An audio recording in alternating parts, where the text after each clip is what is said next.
From Jin-Woo, getting betrayed once again and treated like absolute trash for being a goddamn loser, to Dong-suk, going from having all the golden Fortnite weapons to getting completely wrecked by some E-rank hunter and getting clowned on like a total idiot. Today, in this video, I'm gonna show you how Jin-Woo went from being the embodiment of secondhand embarrassment to becoming the absolute goddamn Kratos of God of War, smashing through everything in his path just by mashing the circle button. So buckle up, because we're diving straight into this shit. First off, as we saw in the last episode, our boy managed to score some legendary loot after taking down that big-ass snake straight out of Harry Potter. But just when he's about to leave the train station and head home, some soldier pulls up and tells him a monster just crawled out of a portal and is causing absolute chaos in the city. And the worst part, every single hunter around is completely useless. Not one of these clowns can handle it.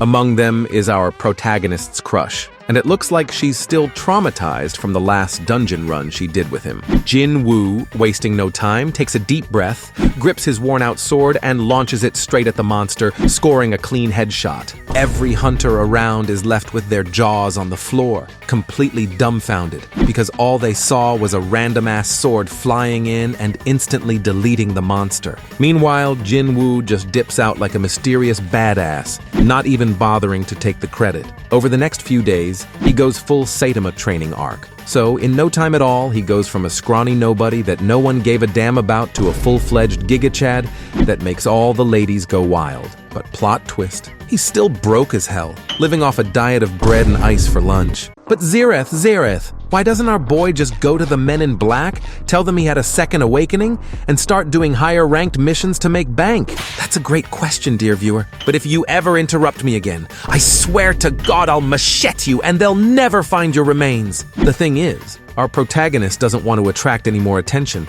His power boost has been insane. If word got out, people would be all over him. So for now, he's playing it smart, keeping his mouth shut, and pretending he's still just a lowly E-rank. And just like that, our protagonist starts grinding to make some cash. So he gets in touch with Hwang Dong-suk, an experienced hunter, to keep joining raids. Everybody laughs at our boy since he's still pretending to be a disgusting E-rank. So the whole squad just roasts him to his face. Since he's supposedly the weakest one there, he's stuck babysitting everybody's gear. Oh, and there's also this other dude named Jin-Ho, but he's a loser too, so we're not paying much attention to him for now. The important thing here is that the group doesn't have a healer, so it's all about brute force. Everything seems fine until, holy shit, giant ants raid them. Luckily, they're able to fight back. But what really worries our protagonist is how shady the leader is acting. Something feels off. Out of nowhere, they stumble upon mana ore, which sells for some serious cash. But there's also the final boss chilling right next to it, asleep for now.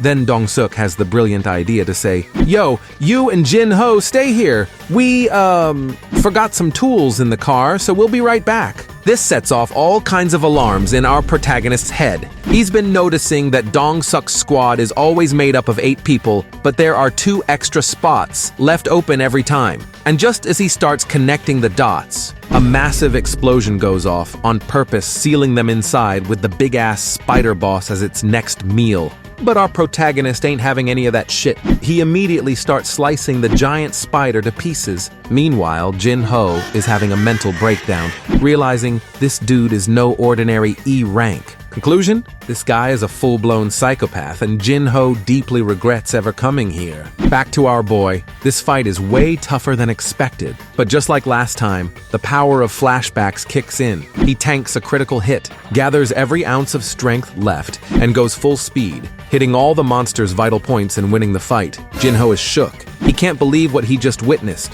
His only chance of survival now? Do whatever the protagonist tells him to do. This includes mining every single bit of mana ore for him, and if necessary, scrubbing his damn toilet with his tongue. And then, another explosion shakes the place. It's Dong-suk's squad. But Zera, that explosion's gonna wake the spider up again. Weren't they supposed to mine while it was still asleep? Yeah. But hey, that's how the manhwa was written. What can I do about it? Dong-suk is shook. He didn't expect to find these 2 alive, let alone see that the final boss had already been wiped out. But here's the real kicker, dear viewer. They all think Jin-Ho was the one who took down the monster. There's no way in hell they believe our loser MC pulled that off. so they decide to cut Jin-Ho a deal to save his own skin. The catch? He has to kill our protagonist. If he refuses, well, let's just say he'll end up rotting in a dumpster. But despite all odds, Jin-Ho may be a liar, an idiot, a thief, a backstabber, but he sure as hell ain't a hentai actor. So he steps in front of our protagonist, ready to take the heat. Suddenly, a new mission pops up. The system goes batshit insane, ordering our protagonist to eliminate everyone in sight. And if he doesn't, then he'll be forced to start a YouTube mukbang channel and keep stuffing his face until his stomach literally explodes. A fate worse than death. Out of nowhere, one of them charges at our MC, but the wizard is unfazed. He flips the switch to sign-in mode. He's done with this nonsense. A slash here, a slice there, a quick dodge, some guts go flying. And just like that, the entire Dong-suk squad is annihilated in the blink of an eye. Dong-suk is livid. He's seething so hard, he doesn't even care that our MC literally has plot armor. Big mistake. Because our boy, he's on a whole different fucking level. And before Dong-suk can even get a word out about his younger brother, our protagonist turns him into his bitch. One clean cut and his head goes rolling. And then he starts devouring his intestines. Okay, not really. But damn, that would have been some next level crazy shit. But even though our MC won, it wasn't gonna be that easy. The men in black have caught wind of something fishy. A bunch of nobodies just cleared a dungeon way beyond their power level. Suspicious as hell. And what's even weirder, the guy they had interviewed earlier, our protagonist, walked out of there without a single scratch. They can't just ignore this. I mean, the dude went from bronze Feeve in League to fucking challenger in just a few weeks. On the other hand, after all this mess, Jin-Ho and our protagonist meet up again. This time because Jin-Ho needs a favor. Turns out, the dude wants to become a guild master, but to make it happen, he has to clear 19 more dungeons. So, of course, he turns to our protagonist for a little help. See, Jin-Ho's dad needs someone to take over the family business, but for that, he needs someone with a ton of experience. So, if Jin-Ho can pull this off, he'll prove he's fit for the job. And since our protagonist basically survives on bread and water, Jin-Ho is 100% sure that if he offers him a fat stack of cash, he'll say yes without thinking twice. Our protagonist knows damn well he's broke as hell, but he has one condition.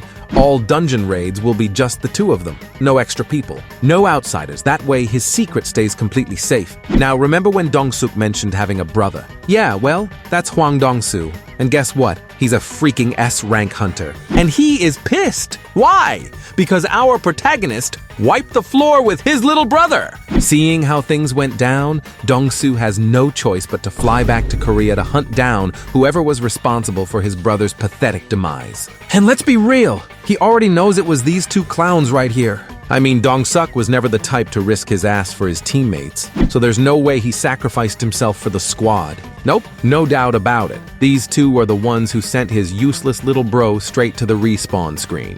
If you liked the video, hit that like button and drop a comment. Do you think the solo leveling creator went full sign-in mode, and now we're getting a revenge-driven MC with zero fear of death? Or am I just a clown who should go back to McDonald's to earn a living? Subscribe, that helps me out a ton.